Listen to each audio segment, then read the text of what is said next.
नागिन 1, नागिन 2, नागिन 3, नागिन 4 और नागिन 5 की अपार सफलता के बाद एकता कपूर फिर से एक नया शो लेकर आ गई हैं, जिसका नाम है कुछ तो है नागिन एक नए रंग में। एकता कपूर बार बार इच्छाधारी नागिन दिखा के बोर हो चुकी थी, इसीलिए इस शो में एकता कपूर ने इच्छाधारी चील को इंट्रोड्यूस किया।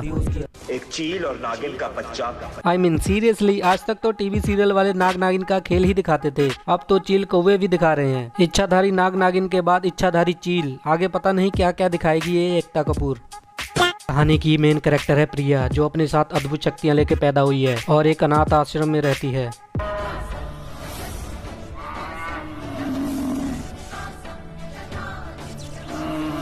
और यही तो हर नागिन सीरियल का थीम है कि नागिन अपने घर वाले से बिछड़ जाती है, फिर पता चलता है उसके माँ बाप की हत्या हुई है और फिर बदला। कोई अपनी पति से बिछड़ के बदला ले रही है, कोई अपने माँ बाप से बिछड़ के। और हर सीरियल में नागिन बेटियां ही बदला क्यों लेती हैं? बेटे भी तो नाग होते हैं, वो बदला क्यों नहीं लेते? खैर, प्रिया जब बड़ी होती है तब उसकी फ्रेंड छत से नीचे कूदने की कोशिश करती है, लेकिन प्रिया बचाते बचाते खुद भी नीचे गिर जाती है।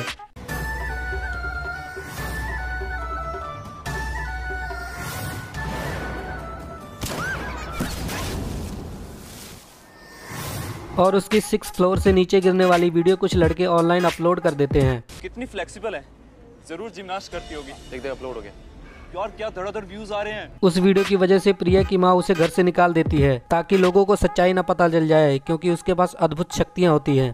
क्या करें, मेरे सामान क्यों पैक कर रही हैं आप? सब कुछ बर्बाद कर दिया तुमने प्रिया। मैंने तुमसे कहा था कि अपनी शक्तियाँ किसी को मत दिखाना। पर फिर भी कितनी पत्थर दिल औरत है यार, एक वीडियो की वजह से कोई घर से निकाल देता है। कोई भी बहाना बनाया जा सकता था यहाँ पर, लेकिन नहीं, कहानी को आगे खींचने के लिए ऐसा करना पड़ता है। और ये प्रेस रिपोर्टर प्रिया का इंटरव्यू लेने ऐसे आ रहे हैं जैसे CBI की रेड पड़ी हो। इंटरव्यू लेने कोई बिना पूछे घर में कैसे घुस सकता है?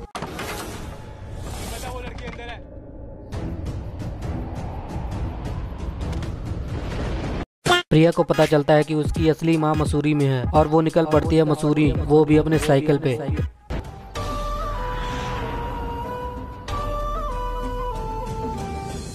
मसूरी? फ्लैश की स्पीड से ज्यादा तेज तो प्रिया की साइकिल है, एक बार को तो फ्लैश भी शर्मा जाएगा। मसूरी पहुंचते ही प्रिया को रहने के लिए घर भी मिल जाता है। डैड बाहर से आने वाले स्टूडेंट को मदद करने के लिए उन्हें रहने की जगह दे देते हैं। इधर साला कहीं घूमने जाओ तो सुट्टा तक नहीं मिलता, इन्हें घर मिल जाता है। इस कहानी का दूसरा मेन कैरेक्टर है रेहान, जो चील और नागिन का बच्चा है। एक चील और नागिन का बच्चा इतना अभिशापित होगा, एक आदिशात होगा, श्रापित आदिशात। यहाँ एकता कपूर से मैं पूछना चाहूंगा कि यहाँ पर चील और सांप को मिलवाया कैसे? मतलब किसने किसके साथ सेक्स किया? रेहान जो एक आदिशात है, वो एक नकली माँ बाप के साथ रहता है, जिसका एक भाई है और 2 बहनें हैं। उसके भाई को एक लड़की के साथ प्रेम हो जाता है और उसके घर रिश्ता लेके जाते हैं। आदि नागिन और चील का बेटा वापस आ गया है। आंटी को सब पता है, रेहान एक नागिन और चील का बेटा है और एक राक्षस है, फिर भी अपनी बेटी का रिश्ता उसके भाई के साथ करने के लिए रेडी हो जाती है। इतना सब पता होने के बाद भी आंटी पंगे ले रही हैं। इधर अगर घर में लड़का दारू और सिगरेट पीता हो तो उसके घर जल्दी कोई रिश्ता लेके नहीं जाता, और ये आंटी एक राक्षस के घर अपनी बेटी का रिश्ता तय कर देती हैं। यहाँ बैठो, सबसे बातें करो, अर्नव से बातें करो। मेरा बेटा आपकी लड़की को पिछले 3-4 सालों से जानता है, पसंद करता है, लेकिन बात करने की हिम्मत अभी परसों ही हुई है और आज हम लोग यहाँ पर हैं। फाइनली प्रिया को पता चलता है जिस घर में वो रह रही है उसी की मालकिन उसकी असली माँ है। तुम पागल हो गई हो क्या प्रिया? मैं सच कह रही हूँ, अगर मैं मर भी गई ना तो मेरे पीछे रोने वाला कोई नहीं है। ऐसा मत बोलो। क्यों नहीं बोलूँ मैं ऐसा? क्योंकि मैं डरती हूँ। किस चीज से डरती हैं आप? मेरे मर जाने से? नहीं, तुम्हें खोने से। क्यों फर्क पड़ता आपको मेरे खो जाने से? आप हो कौन मेरी? मैं तुम्हारी माँ हूँ।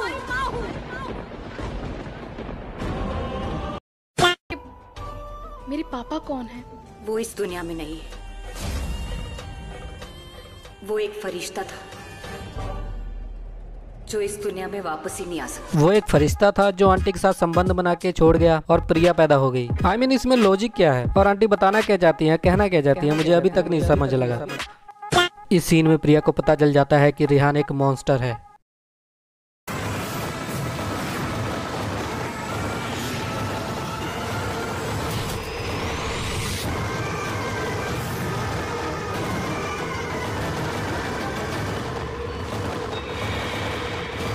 लेकिन प्रिया रेहान के टच से एकदम मदहोश हो जाती है। इनफैक्ट दोनों मदहोश हो जाते हैं। ऐसे सीन में कोई इश्क कैसे लड़ा सकता है? मैं होता तो मेरी फटके हाथ में आ जाती। मैं तो रात में अंधेरे में सूसू करने से डरता हूँ और ये लोग।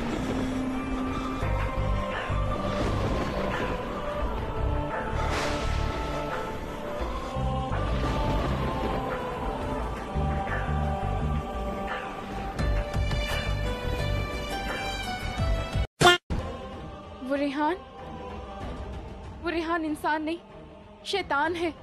मैंने खुद देखा है। उस टाइम तो बड़ी चिपक के रोमांस कर रही थी, अब पता चला वो शैतान है। फिर प्रिया डिसाइड करती है कि वो रेहान की सच्चाई उसके घर वालों को बता देगी, पर प्रिया की माँ उसे कमरे में बंद कर देती है। लीजिए, मुझे जाना होगा। माँ प्लीज, अंदर जा।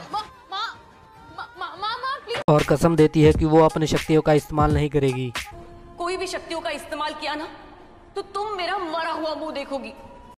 इधर मोहित अपनी एंगेजमेंट तोड़ देता है और कहता है उसे प्रिया से प्यार हो गया है। पहले नजर में प्यार हो गया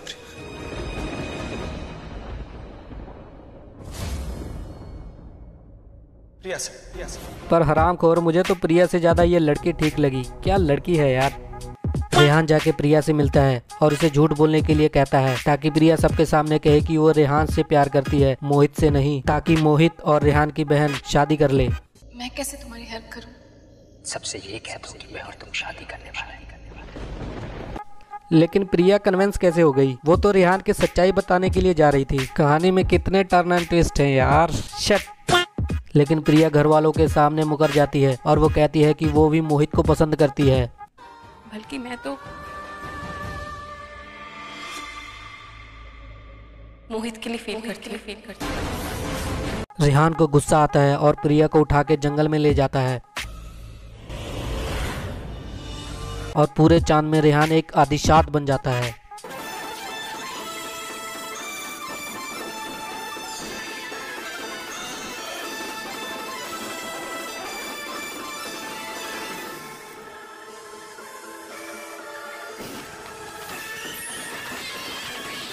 लेकिन कहानी में ट्विस्ट है। रेहान जब प्रिया को टच करता है तो वो पूरी मदहोश हो जाती है। लेकिन मेरे को समझ नहीं आता कोई मरने की हालत में सेड्यूस कैसे हो जाता है। इसमें भी दोनों को रोमांस नजर आ रहा है।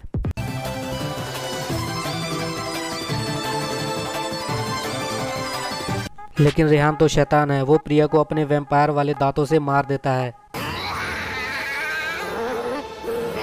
इस सीन को देख के मुझे समझ नहीं आता कि रेहान एक चील है या एक वैम्पायर। इंडियन टीवी सीरियल में कुछ भी हो सकता है भाई, कुछ भी। लेकिन प्रिया की माँ उसे एक मिस्टीरियस जगह पे ले जाती है और एक मिस्टीरियस पानी से बने आदमी को प्रिया को जिंदा करने के लिए कहती है। ठीक है, मैं तैयार हूँ। दे दो जहर मेरी बच्ची को, जो उस आदिशात की जहर का काट है। जिंदा कर दो उसे ताकि वो उससे अपना बदला ले पाए। जैसे लोहे को लोहा काटता है वैसे ही जहर को जहर काटने के लिए प्रिया को जहर देते हैं।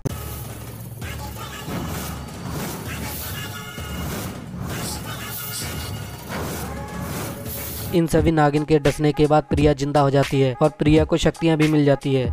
गौर करने वाली बात यह है कि प्रिया पहले नागिन थी ही नहीं। इन सब के डसने के बाद ही वो नागिन बनती है। जैसे स्पाइडरमैन में मकड़ी के काटने से स्पाइडरमैन बन जाता है, ठीक वैसे ही ये सीरियल वाले ऑडियंस को चूतिया समझते हैं, कुछ भी दिखा रहे हैं।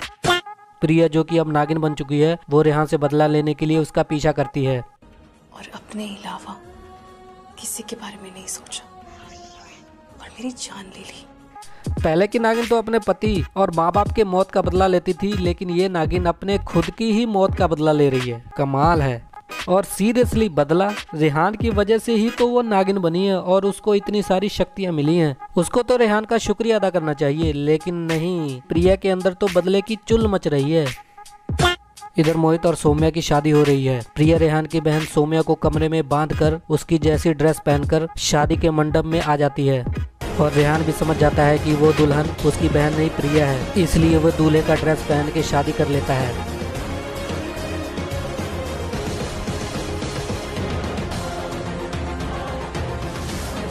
और हमें पता चलता है कि ये सब प्रिया की चाल थी रेहान से शादी करने की। लेकिन यहाँ मुझे समझ नहीं आता प्रिया बदला किससे लेगी? रेहान से। रेहान तो अब उसका पति है, अपने पति को मार के विधवा बनेगी क्या ये प्रिया? अगर बदला लेना ही था तो उसको डस लेती, वो वहीं पर मर जाता। लेकिन शादी करने की क्या जरूरत थी? इस सीन में हमें पता चलता है कि रेहान की बहन भी एक चील है,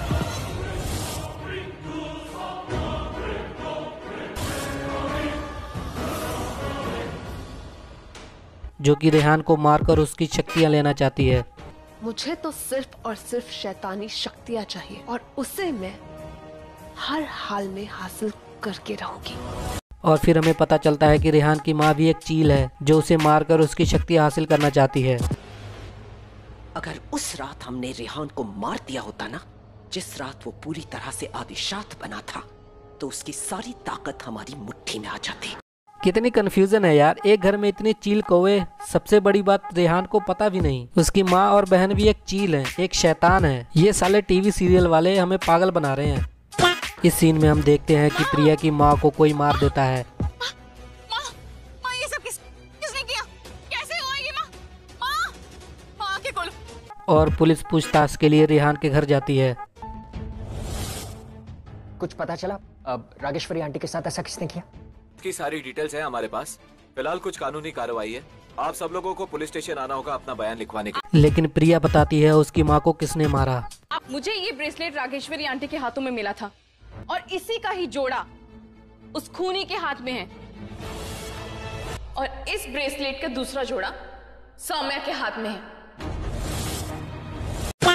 प्रिया से लड़ते लड़ते रेहान की बहन सबके सामने अपने असली रूप में आ जाती है। अरे छोड़ो ना, छोड़ो मेरी सौम्या दी को।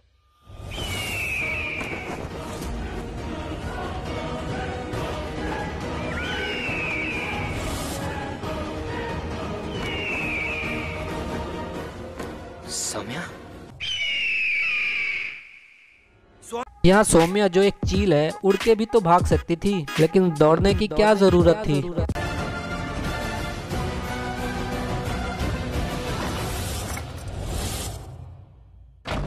रेहान जो कि एक आदिशात है, वो दरवाजा तोड़कर भी अंदर जा सकता था, लेकिन दरवाजा खटखटाता है।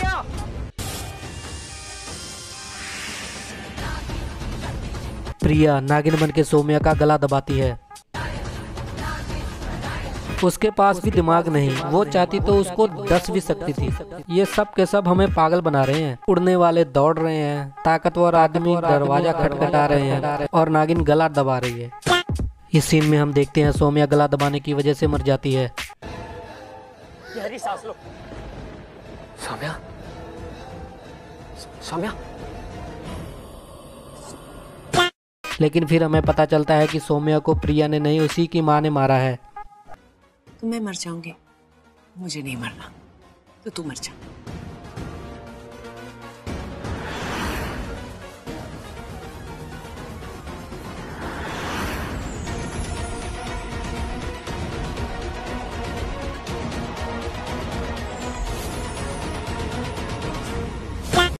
अगले सीन में रेहान की माँ रेहान को कैद करके एक मिस्टीरियस प्लेस पे ले जाती है और उसकी शक्तियाँ प्राप्त करने के लिए उसको मारने लगती है। आज रात जब चांद निकलेगा, तेरी गर्दन पर एक धारदार वार होगा। तेरे खून के साथ तेरी सारी शक्तियाँ मेरी होंगी।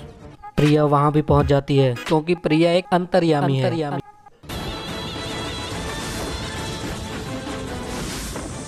पति को बचाने के लिए पतिव्रता नागिन आई है और रेहान को बचाने की कोशिश करती है, फिर भी रेहान मर जाता है।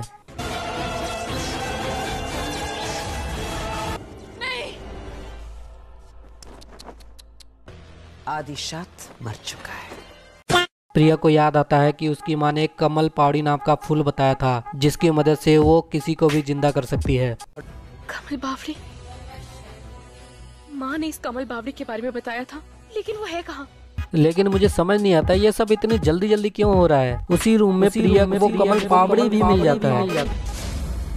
फिर रेहान जिंदा हो जाता है।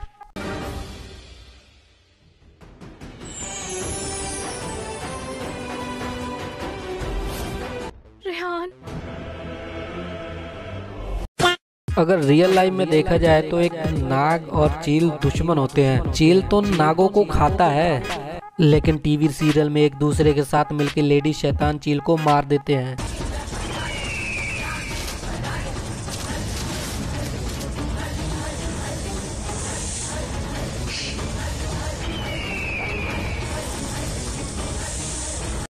लास्ट 2 एपिसोड में इसके डायरेक्टर ने तो दिमाग का भोसड़ा कर दिया। इतने ट्विस्ट एंड टर्न मैंने आज तक नहीं देखे। खैर मैं इस टीवी सीरियल को बस 2 शब्द कहूंगा, क्या गंद मचा के रखा है यार। मुझे कुछ समझ नहीं आया साला, कुछ भी कहीं से भी कुछ भी हो रहा है साला। मैंने इतना घटिया शो आज तक नहीं देखा। एक इच्छाधारी चीज जो किसी ने सोचा नहीं था वो एकता कपूर ने यहाँ पर लेके आ गई। 13 एपिसोड के बाद ये सीरियल खत्म हो गया। शायद इसीलिए खत्म हो गया क्योंकि ये सबसे ज्यादा वाहियात शो था, सबसे ज्यादा वाहियात। अगले सीजन में शायद एकता कपूर इच्छाधारी डॉग, इच्छाधारी माउस और पता नहीं क्या क्या दिखा देगी यार, पता नहीं क्या क्या। तो खैर आज के लिए बस इतना ही। अगर ये वीडियो आपको पसंद आए तो लाइक करें, शेयर करें, चैनल को करें सब्सक्राइब। मैं मिलता हूँ आपसे अगली वीडियो में, तब तक के लिए टेक केयर।